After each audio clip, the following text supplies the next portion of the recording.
자, 이번 시간에 이제 100페이지가 되겠네요. 취득세, 과세, 표준 봐봅시다.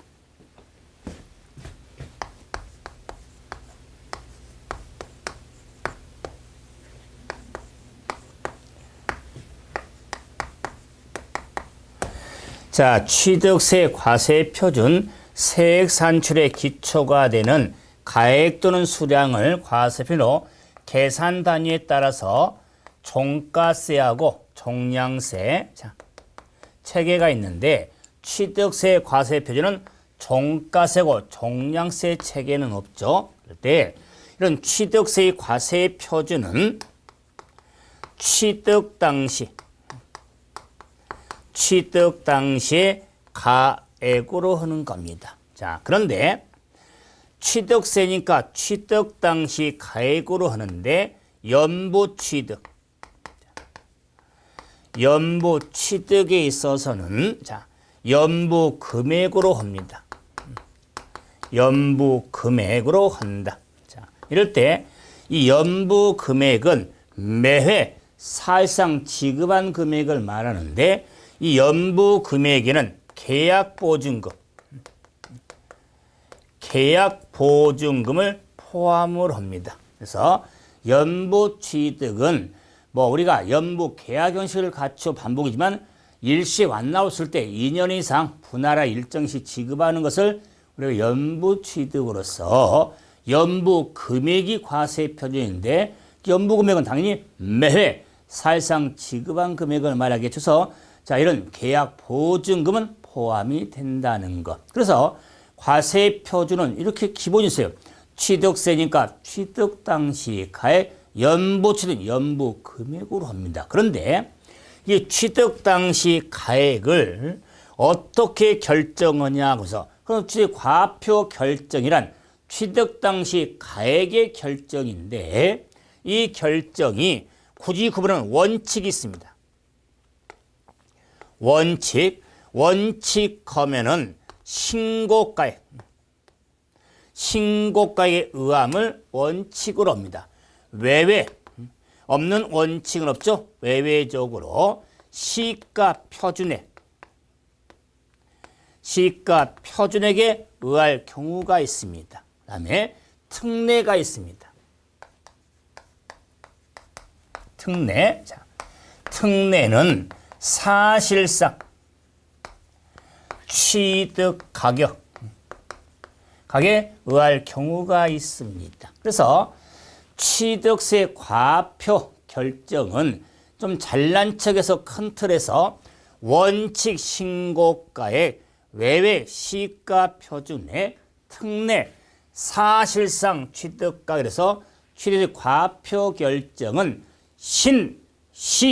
사하면 너무 부드러우니까 자 사실상시 중요하니까 쏴가 돼서 그래서 항상 취득 과표 결정 나면 신고 가액에 의하냐 시가 표준액에 의하냐 사실상 취득 가격으로 하냐 이렇게 쏴 이런 틀을 잡아서 정리 좀 하셔야 되는데 그러면은 원칙부터 신고가액으로 한 게 원칙인데 당연히 이 신고가액은 취득 당시 가액을 취득자가 신고가액의 의함을 원칙으로 하는데 취득세는 신고 납부한 세금이니까 당시 가액을 신고가의 의함을 원칙으로 하는 겁니다. 그런데 주택법에 따른 주택거래 신고지역에 있어서 거래가액을 신고할 경우에 그 신고한 가액을 과표 결정의 신고가액으로 본다는 것은 주택법에 따른 주택거래 신고지역에서는 신고가액으로 본다는 게 중요하죠. 원칙에 들어있다는 게 포인트입니다. 그럼 이제 외외적으로 시가 표준액인데 요 시가 표준액이라 하는 것은 지방세법에 의하여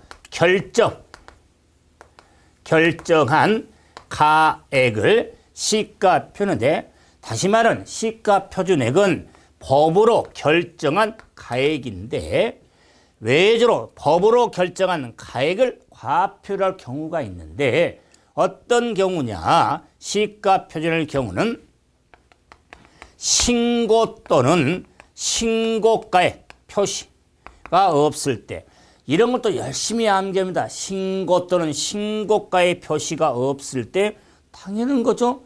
원칙이 신고가액인데 신고를 안 하면 신고가액이 없겠죠. 신고를 했지만 신고에 표시를 하지를 않으면 원칙이 없겠죠. 그럴 때는 시가 표준액으로 과표를 결정하겠다 그 말이에요. 그래서 신고 또는 신고가의 표시가 없을 때, 그런데 반드시 숙지할 거, 신고가액이 시가 표준액 보다 적을 때, 자, 신고가액이 시가 표준액보다 적을 때 시가 표준 과세 표준을 결정합니다. 그럴 때 지금 이 과세 표준은요, 부동산 취득에 국한한 게 아닙니다. 13가지 물건이 있잖아요. 뭐 부동산을 사든 자동차를 사든 기계를 사든 항공기를 사든 골프 회원권을 사든 적용된 과표 결정입니다. 그래서 너무나 부동산에만 국한하지 마라 그 말이에요. 그래서 과표 결정은 신고가액이 시가 표준액보다 적을 때 시가 표준액이 과표로 하는데, 그러므로 신고가액은 원칙이고 시가 표준액은 예외가 되기 때문에 원칙이 외보다 작을 때는 자 외외로 한다 그 말이에요. 그래서 이런 걸 오래 기억하기 위해서 자 신고가액이 100원입니다. 예를 들어서 실문건이 내 법으로 만든 가액이 120원이다. 그러면 신고가액이 시가 표준액 적을 때는 120원을 과세 표준으로 한다. 그러면 반대로 신고가액이 100원인데 법으로 결정하니 90원이다. 그러면 신고가액이 시가 표준액보다 클 때죠. 클 때에는 당연히 100원으로 한다 그 말이야. 그렇기 때문에 무슨 의미냐면 신고가액의 원칙과의 시가 표준액은 금액 비교를 하게 된다. 그 말이에요. 금액 비교를 통해서 MAX 큰 금액이 과세 표준이 되는 겁니다. 그래서 제가 너무나 부동산만 생각하지 말라고 그랬죠. 일반적으로 우리 이제 부동산은 이제 특례가 있기 때문에 그래요. 그래서 과표 결정에 있어서 우리가 일반적으로는 원칙과 외에는 금액비를 통해서 큰 금액이 됩니다. 좀 더 이해를 돕기 위해서 우리가 그냥 부동산이지만 자동차, 신규가 아니라 중고차를 사면 차량 등록할 거 아닙니까? 그럴 때 취득세를 내게 되는데, 이럴 경우에 중고차를 얼마냐? 자, 취득 가격을 만약에 해서 자, 1,000만 원 샀어요. 1,000만 원에. 그런데 그 중고차를 1,000만 원에 샀지만 그 중고차의 시가 표준액이 1,200만 원이에요. 예를 들어서 근데 1,200 정도 되는 것을 1,000만 원 좀 싸게 산 거예요. 그럴 때 취득세 과표는 1,000만 원이 아닙니다. 1,200만 원이 과표가 됩니다. 그렇기 때문에 시가 표준액을 우리가 기준하는 겁니다. 그래서 원칙과 비교해가지고 큰 금액이 과세 표준이 되는 겁니다. 그래서 부동산만 국한하지 마라. 그래서 원칙과 신에서 신하고 해서 비교해서 큰 금액이 되는 겁니다. 그런 이제는 이런 시가 표준이 되는 것은 증여 등의 무상 취득일 경우에는 시가를 대가로 주는 금액이 없으니까 그래서 외외적인 규정을 받는데, 문제는 뭐냐 그럼 이제 이런 시가 표준액 하면은 지방세법으로 결정한 가액인데 그 법에서 시가 표준액을 어떻게 결정하냐 그 말이에요. 그럴 때 시가 표준액 하면은 자, 토지하고 주택, 토지 주택과 토지주택 외의 건축물 등의 구분이 되는데, 자, 취득세 물건을 세 가지가 되니까, 자, 선박이나 차량 등에 대한 골프 회원권은 있겠죠? 그럴 때 토지하고 주택에 신경을 쓰면서 건축물 등으로 구분이 됐다는 것을 확인하면 된다. 그래서 토지의 시가 표준액, 주택의 시가 표준액은 결론부터 공시가격을 시가 표준액으로 하는데, 이때 이 공시가격이란 부동산 가격 공시 및 감정평가의 법률에 따른 공시된 가액. 그래서 자, 토지의 공시가격은 매년 5월 말에 공시한 개별 공시지가, 주택의 공시가격은 매년 4월 말에 공시한 개별 주택가격,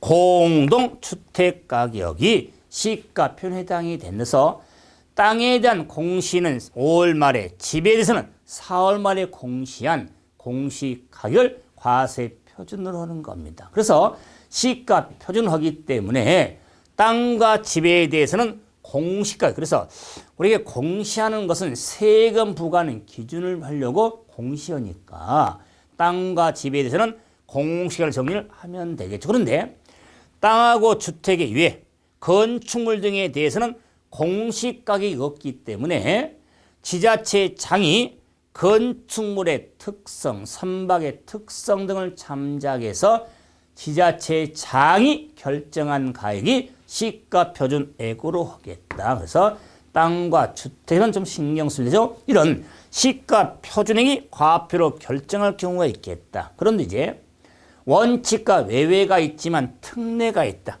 그러면 특례하면은 특별하게 적용한 경우를 말하겠죠. 특례. 그래서 특례는요, 특별히 적용한 경우가 되기 때문에 잘 봐야 돼요.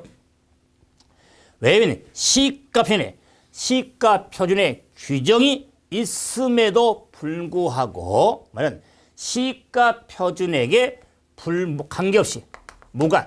관계없이 사실상 취득가격을 과표로 해라. 그러면 자, 이 취득가격인데 사실 구분해서 취득가격이 시가표준액보다 크든 작든 관계없이 실제로 취득한 가격을 과표로 해라, 그 말이. 그럴 경우는 특례로서 특별히 적용하는 경우인데, 한 번 더 내용 가기 전에 사실상 취득가격 과표가 되는 경우는 시가표준의 규정이 있음에도 불구하고 만 관계없이 사실상 취득가격을 과표로 하는데,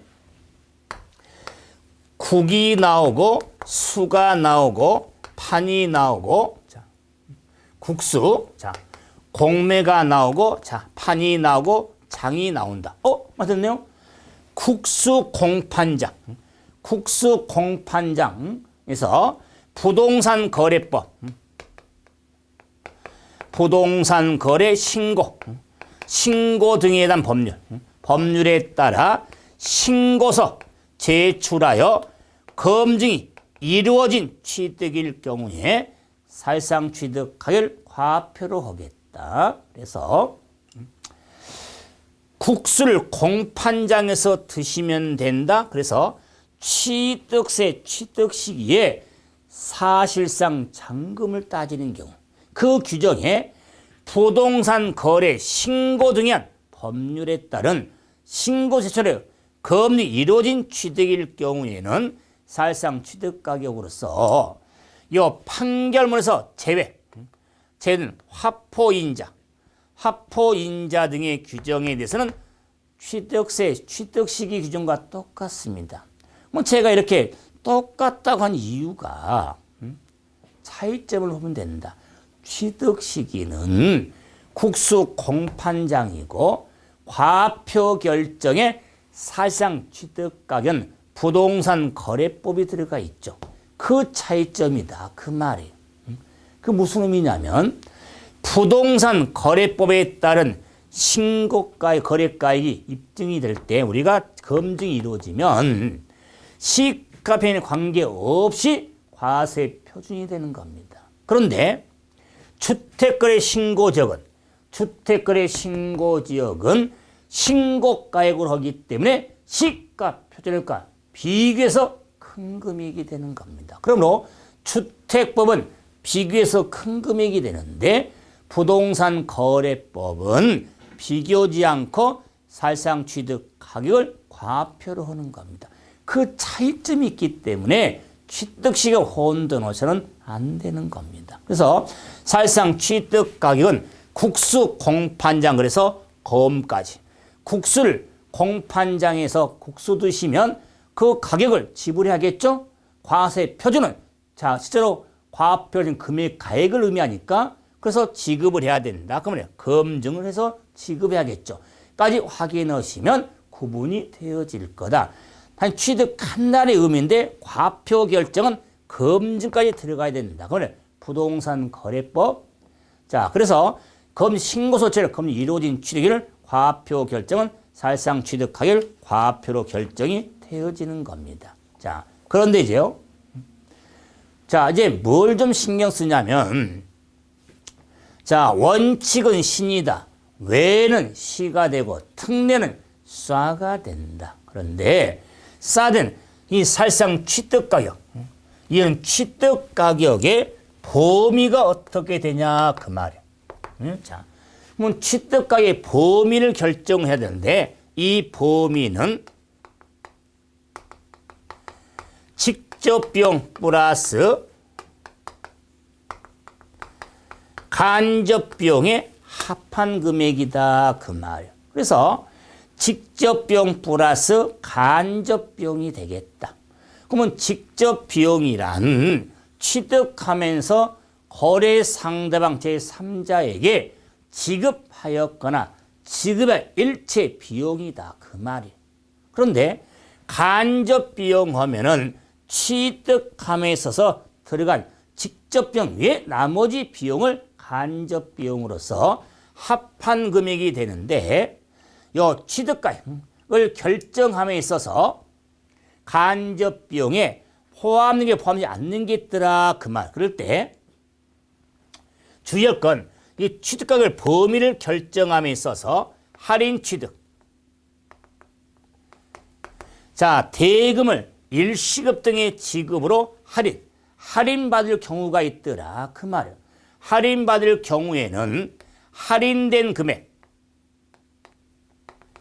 할인된 금액을 과세 표준으로 한다. 그래서 할인 취는 할인된 금액이 취득 가격이 되는 겁니다. 자, 그런데 이 간접비용에 있어서 자, 취득 가격에 포함되지 않는 간접비용의 구분이 있더라.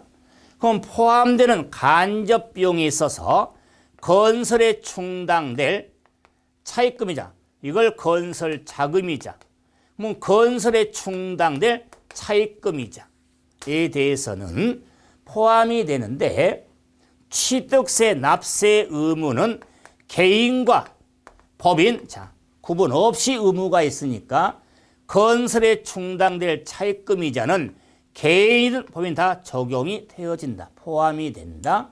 그런데 당연한데 자 할부라든가 연부 계약에 따른 이자 상당액 연체료 이자 상당의 연체료가 있게 되는데 연체료에 대해서는 법인이 아닌 자의 취득은 제외가 된다. 그래서 법인의 취득이 적용되지 개인은 적용되지 않습니다. 핵심 포인트. 자, 그럼 그 이외에 뭐 농지보전 부담금, 영역비 영역비라든가 수수료, 그다음에 자 채무인수액, 매각차손, 등이 있는데 경우에 대해서는 개인법인 다 적용이 됩니다. 다 적용이 되는데 할부, 연부, 계약 때는 이자 상당액은 법인이 아니라 취득은 제외가 되기 때문에 이런 걸 좀 신경 좀 써달라 그 말이에요. 자, 나머지는 제가 개인은 다 해당이 되지만은 구분 좀 명확하려고 이렇게 OX 표시해 줬으니까 그 보람이 있어야겠죠. 할부, 연부, 계약에 따른 이자 상당액은 법인이 아니라 취득은 제외가 되니까 혹시 규정이 시험에 나오면 법인의 취득인지 개인의 취득인지를 잘 봐라 그 말이에요. 자, 그래서 포함되는 간접 비용에 있어서 건설 자금이자 할부 때는 이자 상당, 농지보존 부담금, 영업비, 수수료, 채무인수에 매가선 이런 건 좀 나중에 암기 좀 해주셔야 되겠죠. 여기로 이제는 포함되지 않는 간접 비용이 있는데, 자, 광고, 선전비 등, 광고, 선전비 등에 대해서도 자, 이런 분양 아파트는 광고는 돈 들어가죠. 광고, 선전비 등을 포함하지 않습니다. 다음에 전기, 가스, 시설 이용자는 이용자가 분담하는 비용, 비용이 있어요. 이용자가 분담한 비용. 그다음에 이주비라든가 지작물 정착금에서 지작물 정착금 등에 대해서 포함하지 않고 배트맨, 부가가치세는 포함했는데 대표적으로 부가가치세는 포함되는 간접비용에 해당되지 않습니다. 그래서 취득가격 범위에 이렇게 간접이 포함되는 이업을 좀 신경을 좀 많이 쓰는데 포함이 되냐 되지 않냐 이걸 좀 정리를 하셔야 되는데, 자, 103페이지 가로 3번 자, 부동산 출연 원리.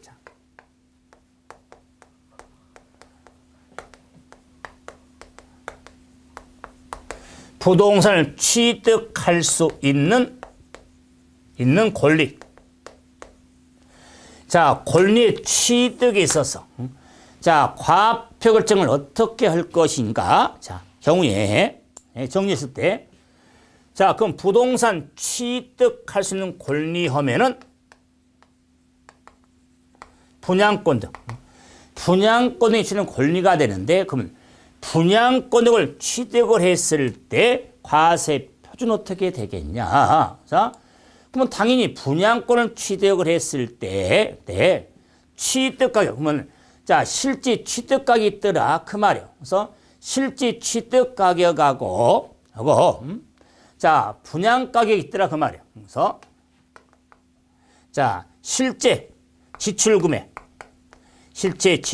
금액하고 자, 분양금액 공가액, 분양 공급가액이 있더라 그 말이에요. 그랬을 때 뭐 실제 지출 금액하고 공급가액이 있는데, 이럴 경우에 자, 당연히 지출 금액이 분양금 낮을 경우가 있더라 그 말. 낮을 경우에는 당연히 실제 지출 금액을 위주로 해서 부과가 되어지는 겁니다. 그래서 자, 이 경우에는 자, 규정차가 공과를 실제 지출 금액이 더 낮을 경우에 실제 지출 금액에서 부과가 되니까 2017년 신설을 사실은 작년 하반기에 신설이 됐는데 올해 개정 수치하면서 정리가 필요해져서 이런 분양권을 취득했을 때 실제 지출 금액이 분양 공급보다 낮은 경우는, 이거는 여기도 이거 실제 지출 금액을 과표로 결정하겠다 해서 실제 지출 금액을 유지로 하겠다 그 말이에요. 이런 신설된 규정이 되기 때문에 규정 숙지는 필요하다 그 말이에요. 그래서 가장 과표 결정에서 신시사 틀을 잡아서 확인해 봤는데 이게 끝이 아니에요. 하지만 여기 한번 확인 한번 한 다음에 자, 그 나머지 특수한 규정을 확인할 텐데, 확인해제 104페이지 봐보세요. 104페이지. 자, 부동산을 취득에 있어서 과세 표준을 사실상 취득 가격을 과표한 경우에 자, 포함될 수 있는 항목을 한번 골라봐라. 그러면 취득 가격에 포함되는 항목을 한번 골라봐라. 그런데 단서를 보세요. 아래 항목은 개인이 국가로부터 취득한 경우로 한정한다. 그랬어요? 뭐 개인의 취득이다. 그러면 개인의 취득. 그러면 기업 일정인 할인받을 경우에 할인액이죠. 할인된 금액이 취득가격이니까 할인 금액은 취득가격에 포함이 안 됩니다. 다음 건설에 충당될 차입금이자 포함이 되겠죠. 다음 디귿 연부에 따른 이자 상당. 그럼 연부 이자 상당액이 포함이 되는데 개인의 취득이 되기 때문에 포함이 안 됩니다. 그다음에 자, 채무인수액은 개인에 다 포함이 되겠죠. 그래서 이 문제 키는 뭐냐? 개인이 취득한 경우가 되기 때문에 연부 계약된 이자 상당은 포함되지 않는 겁니다. 그리고 자, 할인 취득할 때 할인 금액은 취득가격에 포함되지 않습니다. 할인된 금액이 취득에 포함이 되니까 자, 그래서 그건 자, 두 번째 확인해제 문제 보면은 다음과 같이 자, A회사가 B회사로부터 건물을 취득했는데 과세표준이 얼마나 될 건가 물어봤어요. 그러면 A회사가 B회사에 대한 건물을 샀죠. 그럼 A회사가 B회사 건물을 사면 장부 금액으로 입증이 되기 때문에 사실상 취득 가격을 과표로 결정이 되는 거예요. 그래서 사실 취득 가격이 되니까 직접 비용에다가 간접 비용을 더해서 과세 표준이 되는데 자, 계약총액이 1억 1천이다. 그러면 직접 비용이 1억 1천이다. 그 말이에요. 1억 1천이다. 자, 여기에 간접 비용을 더하게 되는데 자, 건설에 충당한 차입금이자는 포함이 되겠죠? 포함이 된다. 그 말이에요. 그 다음에 중개수수료도 포함이 되겠죠? 포함이 되겠다. 100만 원. 자, 그런데 1억 1천만 원이 자, 우리가 자, 나눠서 자, 계약금 잔금을 줄 때 2,900 요 1억 1천에는 저는 부가가치세가 1,000만 원이 포함이 됐다. 그 말이에요. 1,000만 원이. 자, 그럴 때 자, 우리가 자, 간접 비용으로서 자, 포함이 되는데 부가가치세는 포함되지 않죠. 자, 그러기 때문에 취득가의 과표가 되는 건 1억 1천에서 1,000만 원을 빼서 자, 500과 600을 더하니까 자, 1억 600만 원. 1억 600만 원이 과세 표준에 해당이 되어지는 거면서 1억 600이 되겠다. 그래서 1억 1,600이 아닙니다. 1억 600 빼트면 제가 그랬죠. 우리가 찐득이 부가세 할 때 우리가 부가가치를 줄여서 뭐 부가세 하니까 부가가치 줄임말고 우리가 혼동을 하니까 찐득이하고 그래서 저는 부가가치를 배트맨으로 한다고 그랬죠. 찐득이를 부가세를 찐득이라고 하고 그래서 배트맨은 제외가 되죠. 자, 그래서 이런 지문형이라든가 계산형까지 한번 확인 한번 해드려 봤죠. 그러면 이제는 나머지 건축물을 건축을 합니다. 건축물을 개수합니다. 토지에서의 지목변경으로 취득할 경우에 과세 표준은 각각 증간가액으로 합니다. 각각 증간가액으로 한다. 그래서 건축으로 취득 원시, 개수로 간주, 지목인 간주로 취득할 경우에 증간가액을 과세 표준으로 합니다. 그럴 때 이 건축에 있어서 신축하고 재축은 제외가 됩니다. 그러면 신축, 재축은 소요된 금액 의미가 되니까 제외가 되고 토지의 지목 변경은 증간가액은 변경 후 시가 표준액에서 변경 전에 시가표를 뺀 금액이 되는데 토지의 지목 변경이 있어서는 판결문 법인장부, 판결문 법인장부여 지목 변경이 소요된 비용이 든 비용이 입증이 되면은 소요된 비용, 든 비용을 과세 표준으로 한다는 거. 증가한 가격이라 소요된 비용. 자, 우리가 소요된 비용을 들어간 데서 든 비용이라고 합니다. 그래서 판결문 법인장부에 의한 든 비용이 입증이 되면 그 비용으로 한다는 거. 이런 건 구분 신경을 써주셔야겠죠. 자, 그래서 건축물의 건축가 개수 지목 변경. 자, 다음에 법인이 아닌 자.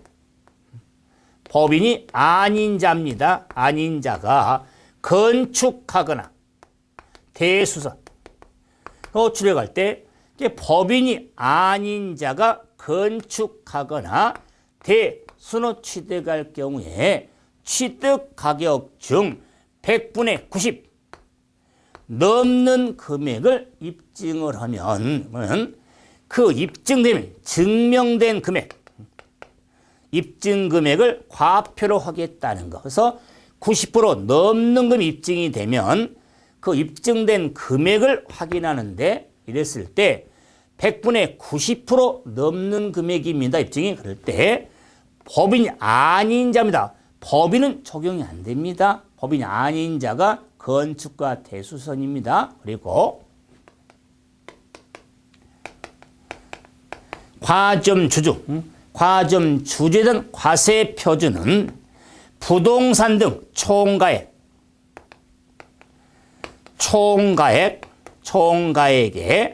의무 비율을 고반 금액이 과세 표준이 됩니다.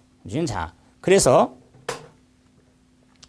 이 부동산 등의 총가액이란 과점 주주는 13물건의 법인의 소유한 자산 중에서 부동산 등의 과세 대상을 취득한 것으로 간주하기 때문에 그 부동산 등의 총가액에다가 의무 비율, 최초는 모두 재차나 아니면 자 이민은 증감을 취도 그 의무 비율을 구한 금액이 과세 표준에 해당이 되는 겁니다. 그러므로 취득세 과표 결정에 있어서 뭐 원칙의 특례도 중요하지만은 건축물의 건축, 토지의 지목 변경, 법인이 아닌 자에 대한 건축 대수선, 과점 주주의 취득에 따른 과표 결정도 구분 한번 해 주셔야 되는데 그러면은 이와 관련해서 한번 자 확인 문제를 통해서 한번 정리할 수가 있죠. 자, 그럼 먼저 106페이지. 6페이지 확인 문제 한번 지문제 봐봅시다. 확인 문제. 취득세 과세 표준을 전체를 물어봤네요. 설명 중 옳은 걸 한번 찾자. 1번 토지의 시가 표준액은 개별 공시지가에 국세청이 정하는 비율을 고려해 산정한다. 여기 있죠. 토지의 시가 표준액은 개별 공시지가로 하지 국세청이 정하는 비율을 고발하는 거 없습니다. 자, 1번 틀렸고요. 두 번째, 모든 주택의 시가 표준액은 시자체의 장이 결정한 가액으로 한다. 주택에서의 단독주택은 개별주택 가격, 아파트는 공동주택 가격이 과세 표준이 되어지는 겁니다. 세 번째, 주택거래 신고지역. 주택거래 신고지역의 원칙이죠. 주택거래 신고지역에 있어서 거래가를 신고할 경우에 신고가액이 시가 표준액보다 적을 때도 그 신고가액을 과표로 한다. 자, 신고 원칙이니까 시가는 적을 때는 시가 표준액을 과세 표준한 겁니다. 시가 표준을 과세 표준으로 한다. 네 번째, 취득세 과세 표준은 취득 당시의 연부 금액으로 하죠. 정확하네요. 자, 다섯 번째, 지자체로부터 부동산을 취득할 경우 시가를 과세 표준한다. 지자체는 국가 등이죠. 국가, 지방자치단체, 조합이니까 지자체로부터 취득한 경우는 사실상 취득 가격을 과표로 합니다. 무엇은 시가 표준액에 관계없이 사실상 취득가에서 틀렸죠. 그래서 네 번째만 옳은 설명이 되겠다. 자, 다음 107페이지 확인. 자, 문제 한번 봐봅시다. 자, 다음 자료를 기초로 해서 비상장 법인의 주주갑에 취득세 과세 표준이 얼마인가 한번 찾으라고 했어요. 과세 표준이. 자, 그럼 과점주주에 대한 과세 표준이니까 부동산 등의 총가액에다가 의무 비율을 고려해야겠죠. 자, 그래서 자, A법인의 증자전 자산가액 및 주식 발행 현황이 주어졌는데, 자, 그 A법인의 건물이 있었고, 자, 토지가 있었고, 차량이 있었다. 그래서 건물이 4억, 토지가 5억, 차량이 1억이 주어졌다. 자, 그러면 자, 그 A법인의 법인의 자산 내역 중에 건물, 토지, 차량 주는데 모두 취득세 과세 물건이네요. 과세 물건이니까 이 물건의 총가액이니까 10억이 되겠다. 그 말 10억. 자, 곱하기 의무 비율을 해야겠죠. 의무의 비율인데, 자, 2013년도에 설립을 했고 17년도에 증자했어요. 그러면 자, 자료가 2013년하고 17년만 주어졌죠. 그래서 여백이 있네요. 자, 보세요. 2013년하고 17년이 주어졌다. 2013년에 설립을 했다. 설립을 했고 증자했죠. 증자. 그러면 설립 시에 총 발행 주식이 몇 주냐면 5만 주에 대해서 자, A법인의 갑이 2만 주를 취득을 했다. 그런데 증자로 인해서 4만 주를 취득했다. 증자로서 4만 주를 취득했다. 그 말이에요. 그래서 총 발행 주수가 10만 주가 됐다. 10만 주가 됐다. 그러면은 설립 시에 5만 주, 2만 주를 설립 취득했는데 증자로 인해서 4만 주를 추가로 취득했죠. 그러면 분모가 이 10만 주가 총발행 주수가 되기 때문에 원래 2만 주를 가지고 있다가 증자로 4만 주를 취득한 거예요. 그렇기 때문에 지분율을 보면 설립 시에는 2만 주니까 얼마나? 5, 4, 22죠. 그래서 40% 주주였는데 설립 시에 증자로 인해서 10만 분의 6만이죠. 그래서 60% 주주가 되더라. 그 말이에요. 그럼 자, 설립 시 과점단위죠. 증자로 과점이 됐기 때문에 처음으로 과점이 됐다. 처음으로 과점이 되면 전부 취득한 것으로 모두 60%가 의무 비율에 해당이 되어지는 겁니다. 자, 그러기 때문에 10억의 60%니까 6억 원이 과세 표준 금액이 되는 겁니다. 그래서 10억도 산정해야 되고 그에다는 의무 비율이 60%를 찾을 줄 알아야겠죠. 최초로 과점주 해당될 경우죠. 설립 시에는 40% 주주가 17년도에 증자로 60%가 됐는데 그 60%가 분모가 총 발행수가 10만 주니까 4만 주 추가로 취득했지만 2만 주 설립 가지고 있었겠죠. 총 6만 주가 되니까 60% 주주로서 과점 주주가 된 겁니다. 그래서 최초로 과점 주주가 됐기 때문에 모두 취득해서 60%가 의무 비율이 되는 거. 그래서 힘이 들어도 이 확인 문제 이런 걸 정확히 정리하시면 전체로 과점 주주를 정리하는데 왜 과점주는 지문도 잘 나오지만은 계산형 형태가 뭐 앞에도 풀어봤지만 전 시간에도 저는 몇 문제 여기 나왔거든요. 그래서 조금 일반 우리 공부하는 입장에서 과점이라 좀 힘들 수 있지만은 그 구분을 좀 해주시면 뭐 한두 문제 뭐 많이도 안 나오죠. 뭐 한 문제 정도 예상하니까 할 때 점수 팍 올라가는 의미가 있죠. 왜? 비중도 높기 때문에 이런 걸 생각하면서 정리하시고 취득세 과세표준 한번 정리해드렸죠. 네, 다음 시간은 더 중요한 세율 등을 가지고 뵙도록 하겠습니다. 이번 시간은 여기서 마무리죠. 수고하셨습니다.